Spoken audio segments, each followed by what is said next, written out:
of the day. When you get an opportunity in this game, you make a play. The playmakers on three. 1, 2, 3. Touchdown, Kansas City! The Chiefs are right in the thick of it, baby! Well, hello, Kingdom Defenders. Welcome to this unique edition of Defending the Kingdom. Mitch Holthus with you, voice of the Chiefs, along with Matt McMullen, senior team reporter. When Matt and I are thinking of ideas for these, we try to go, hey, let's go someplace you maybe haven't been thinking about all the time. And especially this time of year where it's the closest thing the National Football League has to a plant shutdown, right? After mandatory mini camps for teams, all 32 teams, the NFLPA and the league's like, hey, can we just back up a second, even though fans would love to have something going on right now? So this podcast will deal with something we call VNS. That is, you ready for this? I'm ready. Here we go. Veach never sleeps. That's right. Even though it's a plant shutdown, Brett Veach, Chiefs General Manager, and his staff can't quite sleep. And we'll get into this and why we're exploring this in this edition of Defending the Kingdom. But before we do that, let's go around the world. Let's go around the world. And also, I want to mention these awesome shirts are from our friends at AdPro Sports. They custom made these for us. So thank you to you all for these awesome Veach Never Sleeps shirts. We need to get Brett one of these. We got to get him one. Wear it around his house. Yeah. All right, so let's go around the world. I have 5 today for, 5 straight AFC title games. Tommy Townsend being Tommy Townsend. AFC. Yeah. Let's make it 6 straight AFC title games. I like that. We have Ryan in Jefferson City.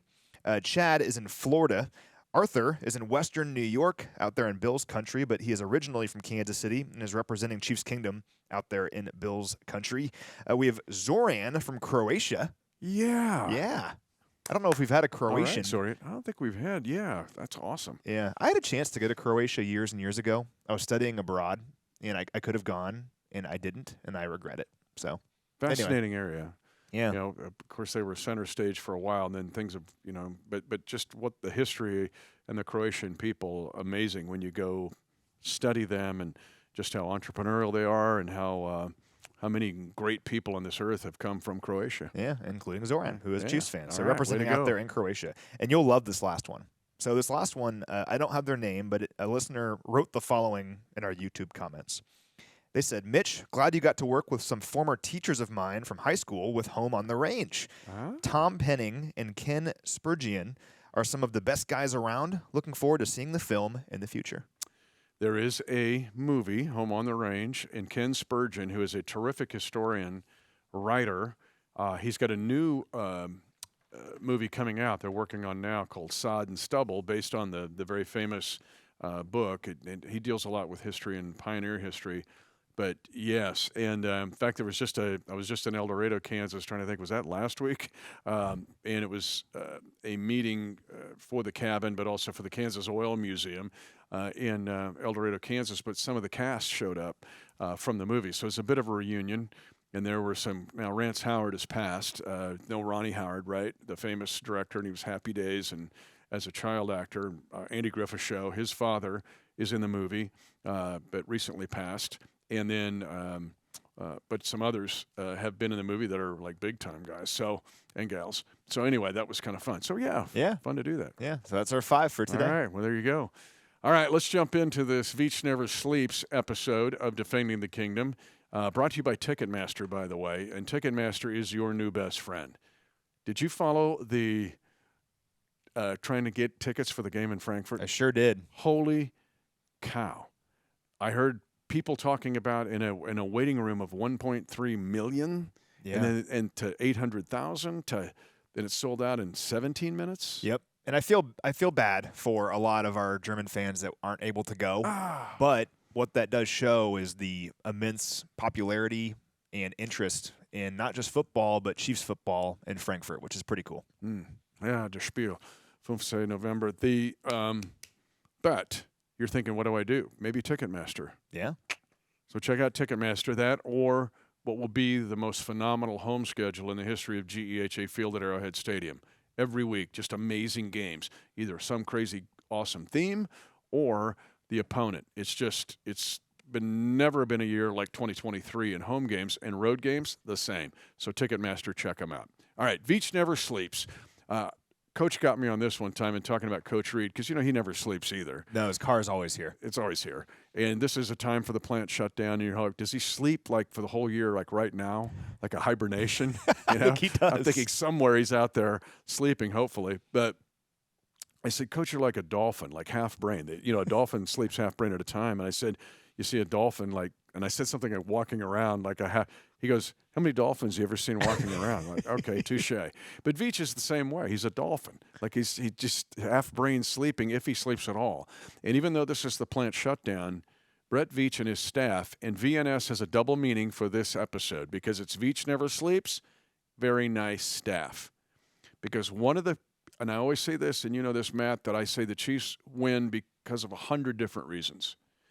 One of the more underrated reasons the Chiefs win, Brett Veach and his staff. This is a spectacular all-star group that Veach has in his part of the kingdom, and it's why the Chiefs win. I was with Brett a few weeks ago for a fan event at Production Day. There was like 10 fans here, and Brett surprised them with kind of a meet and greet sort of deal, and they were able to ask him questions. And one thing that struck me about that interaction is Brett was talking about his mentality as the Chiefs general manager. And he said, you might look at it from the outside at me and think that I'm coming into this job where I've led this team to 3 Super Bowl berths in 4 seasons. We've won 2 Super Bowls in 4 seasons. He's the best general manager in the NFL. The Chiefs have won so many games because of Brett Veach. And he said, you might think I'm like, okay, well, we've won all this time. I just come in here. I don't have to worry about anything. He said, it's actually the opposite. We've set such a standard now that I am consistently thinking to myself late at night, are we good enough? And what's so amazing about Brett and his staff is they are consistently, always finding ways to make this team good enough to meet that standard. And they've met it every single year under Brett Veach, winning all these football games, hosting 5 consecutive AFC championship games. And Brett would be the first person to say that his staff has a huge role in all of this. It's a collaborative effort where Brett is the guy at the top. He's making the ultimate decisions in terms of player personnel, but his staff is doing this work 24/7, 365 days a year, consistently working and grinding, trying to make this team better. And we're going to talk about some of these people that make this team what it is, but they deserve all the limelight. We talk about the passion, direction, and talent of Andy Reid. He's going to be in the Hall of Fame. We know that. Same thing with Patrick Mahomes and Travis Kelce. They'll be in the Hall of Fame. We talk about the acumen of the coordinators, how brilliant they are. Matt Nagy, Steve Spagnuolo, and Dave Toub. But we don't talk about the guys we're going to mention now probably enough, and they do work behind the scenes. The day after the parade, I mentioned this, I think, in a couple podcasts ago. I'm going to play it at the kickoff luncheon this year. I got a scintillating video that lasts 2 seconds, and it's from Brett Veach the day after the Super Bowl parade. And it's him and his staff. He goes, here's what we're doing, 2 seconds. And they were already in a meeting at like 8 in the morning or earlier getting ready for the 2023 offseason. Mike Morganzi's assistant general manager. His brother works for the Bears, right? He's a linebackers coach. But Borgo has been here preceding Brett Veach, but he's assistant general manager. A brilliant dude. Steady, passionate, sees things. You'll ask Mike a question, and then he'll give you, hey, well, let's move the neutrons this way and the protons over that way, and we'll create a whole new atom. And he's just a brilliant guy. He's one. Another one is Chris Shea, Vice President for Football Operations. Like, well, who's Chris Shea? All right, well, Chris Shea also is he's also an attorney. So he's the team counsel. He's been around the block. He was with Philadelphia, Miami, NFL Management Council, Dallas. Brilliant dude.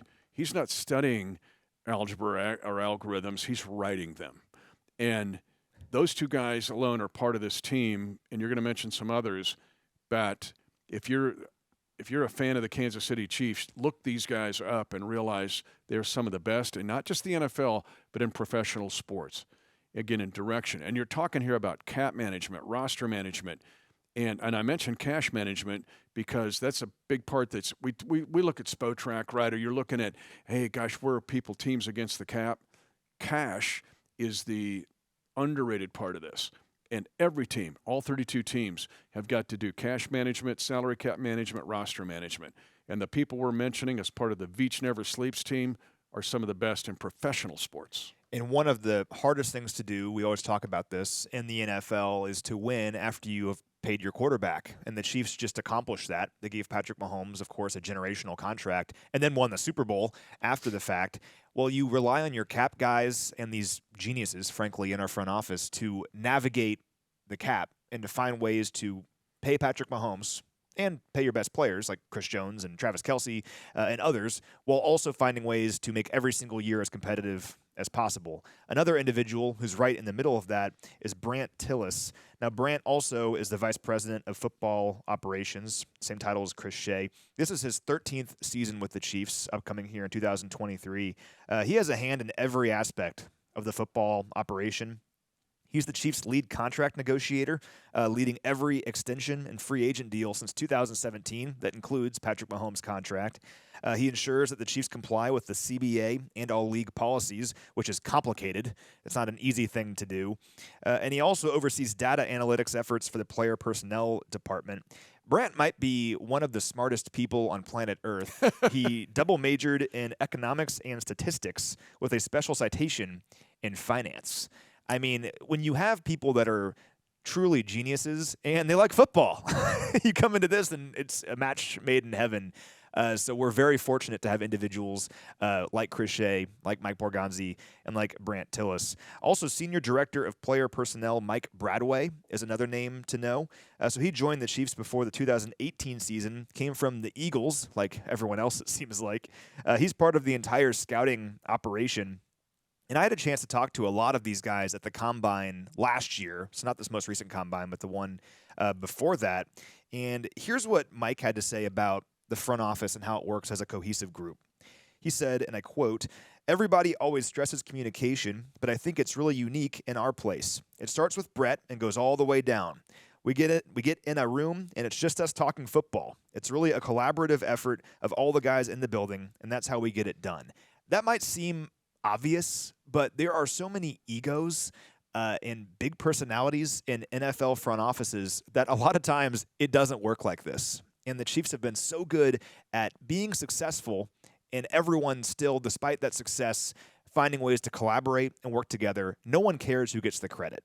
And if you ask Brett Veach or Coach Reed or any of these guys, hey, are you the main reason that the Chiefs are winning? They'll go, oh, no, it's because of so-and-so.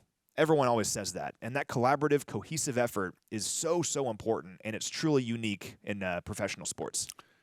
And you Kingdom defenders are going, why are you guys even talking about this? This is like the next launch into space, and we'll talk about the astronauts, but we don't talk about the physicists or the scientists that make it possible. These are the folks in that realm who are setting in master control, basically, and working on managing this team every day, even during the plant shutdown. And we'll get to some examples about that. A couple more I want to mention. We can't mention them all. But Ryan Nutt, player personnel director from the college side. So think about looking at college free agents. The Chiefs have done such a brilliant job in undrafted free agents. Go back a couple episodes ago. And the fact that we've drafted in such an astute manner. So Ryan Nutt, who's been around the board, very kind of historic sports family, has been impactful. And then there's the pro side of that, which is Tim Terry, who is the director of player personnel, but pro scouting. And just think of it this way. Ryan Nutt is overseeing college players, guys that are going to be in the draft or available as undrafted free agents, like Mitch said, while Tim, his main job is seeing players that are currently in the NFL. So players that come in for tryouts in the middle of the season, stuff like that.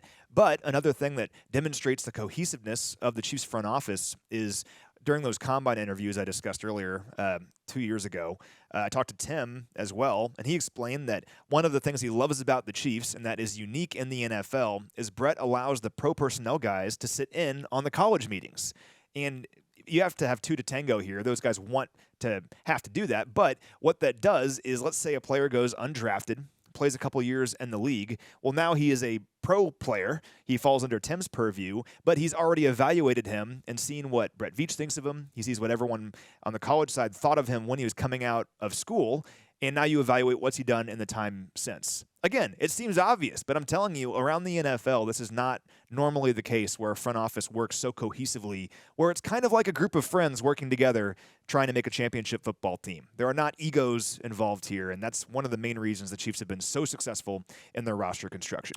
And examples of this would be like Charles Omenihu, who we talked about as a pickup during as an unrestricted free agent. But then a guy like Daniel Wise, who played college ball at Kansas, was with Dallas. Those guys are being evaluated all the time, and you've got eyeballs on all this, on all the college guys and their history, and then guys that have been in the league for a while that you're able to pick up. So those are just a couple of examples. I'm going to mention, you mentioned Mike Bradway. His father used to work for the Chiefs. He was GM of the Jets, a graduate of Blue Valley North High School. His family lived nearby, and my mom still brings it up. Like, she's like, have you mentioned to him that you grew up near him? I'm like, wow, how would I mention that? Like, oh, by the way. Did you go over there? Hey, you I got know where you cereal? live. Yeah. Blue Valley North Mustangs are everywhere. Yeah. Notable Horsepower. notable alumni, man. You'll find them. So Mike Bradway. And then we've also seen like a spinoff of this in the rest of the league. Chris Ballard, who worked for the Bears before coming here, and now GM of the Colts, he was part of this culture. But Ryan Poles was very much on this list of guys, and now he's running his own show in Chicago. But it's not only the impact within the Chiefs Kingdom.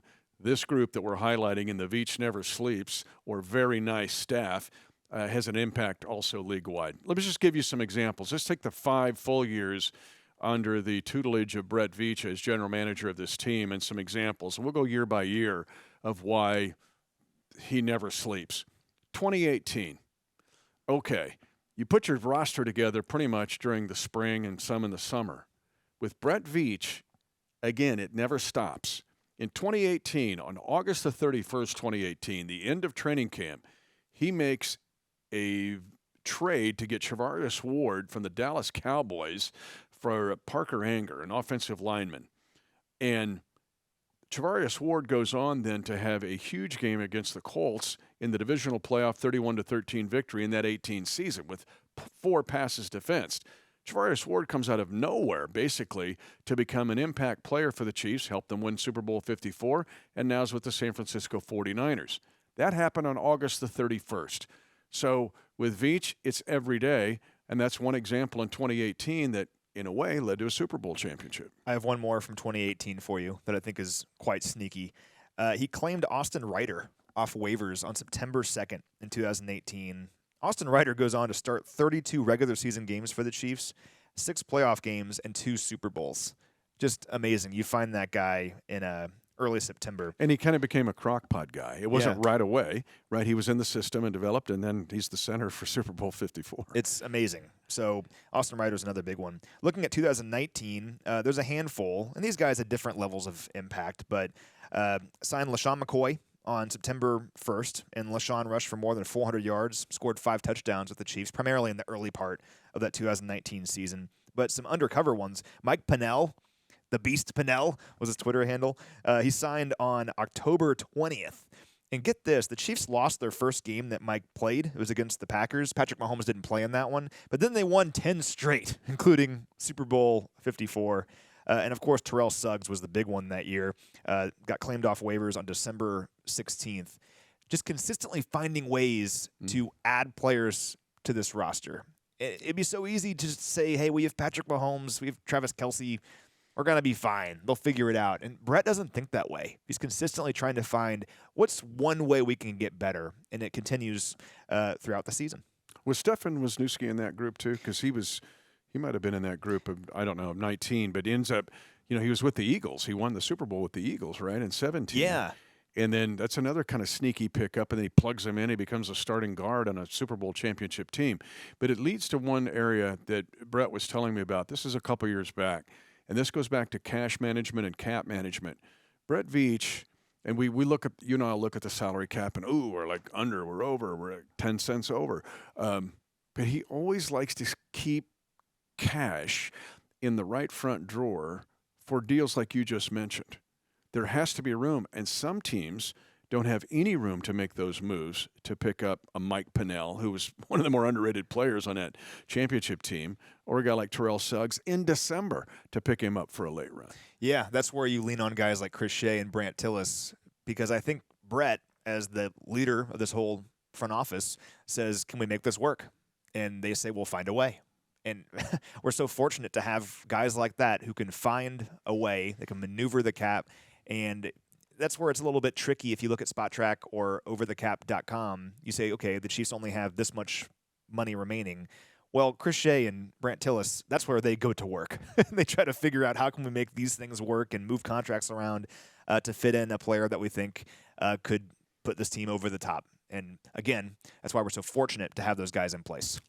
Not mentioning any names or teams, but we've seen teams now that are in cap jail.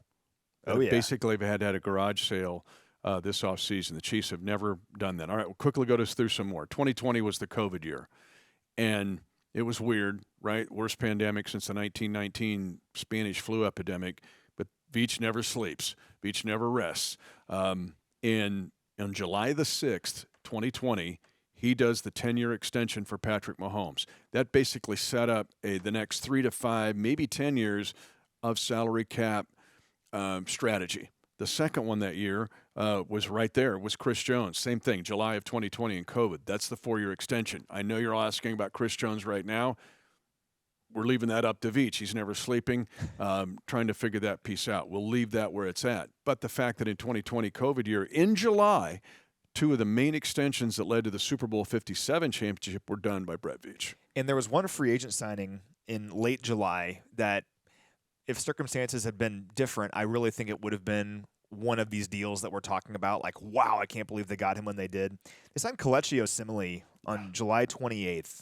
Kelechi was, of course, a guard for the Raiders, a Pro Bowl guard. We brought him in here, and he was going to be one of our starting guards. We were so fired up about him. And then early in the season, he tore tendons in both knees. And I don't think he's played since. Just feel terrible for the guy because he was having a really nice start to the season. But the point remains that Brett found him on July 28th and brought him in, and he was a starter to begin the season. There was other moves that year. The Le'Veon Bell signing, which was a big deal at the time, October 16th of that year. And then I have Stefan Wisniewski as 2020. Maybe we brought him back from a previous time. Yeah, we did. I think we brought him because he was in the 19 Super Bowl team. Yeah, but we brought him back in November 23rd of 2020. DeAndre Baker was that year. November 18th. So constantly trying to find guys. 2021, this of course continued. We signed Alex Okafor on July 25th. Brought back Alex, and obviously he had a sizable role on this team. Josh Gordon on September 27th. That was a big deal at the time, but that's really showing that Brett is consistently looking out there like, hey, does Josh Gordon want to still play some football? And, I mean, Josh had a role on this team. The big one, though, in 2021 was the Melvin Ingram trade. Yeah. That was on November 1st, and really once Melvin got in here, the defense had a whole different vibe to them, and that team almost ended up in the Super Bowl. Melvin Ingram was a big part of that. His play against the Broncos that allowed Nick Bolton to get the scoop and score, the 86-yard scoop and score, is etched in my mind forever. That was a huge play by Melvin Ingram in that game. And then 2022, a great example is Carlos Dunlap on July the 28th. On July the 28th, the Chiefs are able to sign Carlos Dunlap. And one signature play for him would be the play of Chris Jones getting the sack against Joe Burrow in the AFC Championship game when Chris moved Dunlap inside against his old teammates. Just watch the video of that. And Chris's sack was basically set up by Carlos Dunlap being in the presence and the face of Joe Burrow. So what we've tried to do here is the fact that Veach never sleeps. These are significant moves that are made when most of your roster is put together. And yes, it's the plant shutdown. And yes, you and I are looking forward to unplugging here a bit, at least for a couple of days. But for Brett Veach, he only unplugs half the brain. He's a Dolphin. And not to backtrack too much, but as a cheesy narrative guy, thinking about when Carlos Dunlap first signed, he laid out 3 goals that he had when he signed with the Chiefs. They were to get to 100 career sacks. He did that. For his dad. He promised his dad he would do it, and he did. He wanted to win a playoff game because he had been in this league for a decade and had never won a playoff game. He did that against the Jags. Hugged his neck after the Jacksonville game because I knew what it meant because we went 21 years without one here. And didn't he tell you that we weren't done because his last goal was he wanted to win a Super Bowl? He did that. So he had 3 goals, knocked them all off. Pretty cool. And that's where, if you're Brett Veach and you're the leader of this team, you can give guys like Carlos an opportunity in mid-July or mid-August and say, hey, if you want to knock out some career goals that you still have, and one of them is to win a Super Bowl, we're a great place to do that. And that's why the Chiefs are able to get these guys when they do, because they say, hey, this is a great place where you can come in and late in your career, you can win a championship. Now, before we close out, I do want to mention the next thing on the horizon is training camp. There will be 17 total practices open to the general public up in St. Joe. And if you're a season ticket member, there's a couple more that you can come to that are exclusive just for you. The first one for all fans is on July 23rd. The full schedule is on Chiefs.com. You can see what day certain players are signing autographs. It goes by position groups, so you can see, hey, the linebackers are signing autographs this day, or the quarterbacks, and so on and so forth. You can also see if there's a season ticket member day, when those are. And lastly, most of these practices are free to attend. Even the ones that do cost money are like not much at all. Mm-hmm. But no matter what, you have to get tickets online. The tickets are generally free, but it reserves your spot because there's only so many fans that can be at camp each day. But you can go online right now on Chiefs.com and reserve your training camp tickets and then come say hi to us because we will be up there. One of the things you and I both love about training camp is that a lot of people come to training camp that either can't afford or don't have the opportunity to go to the games at GHA Field at Arrowhead Stadium or a road game. But think about, this is your game. So go to the Chiefs app and make sure, as if you're buying a ticket, even though most of them are free, but you have to do that. Last year there was some confusion and some fans would show up and did not have that taken care of, and it just led to some being uncomfortable. We want everybody there that can get there so that we can accommodate, and most of it, seeing all those kids and all those families coming from everywhere, is one of the cool things about training camp. So he's Matt McMullen, senior team reporter. I'm Mitch Holthus, voice of the Chiefs. Ticketmaster will get you taken care of this season. Make sure that you see what they can do for you, home games, road games, and maybe trying to figure out a way to get to that game in Frankfurt on the 5th of November. But know this, if you're a red-blooded, card-carrying member of the Chiefs Kingdom, you can be comforted with this thought: Veach never sleeps. 10, 5, touchdown! Lock it down! And the celebration begins at Arrowhead.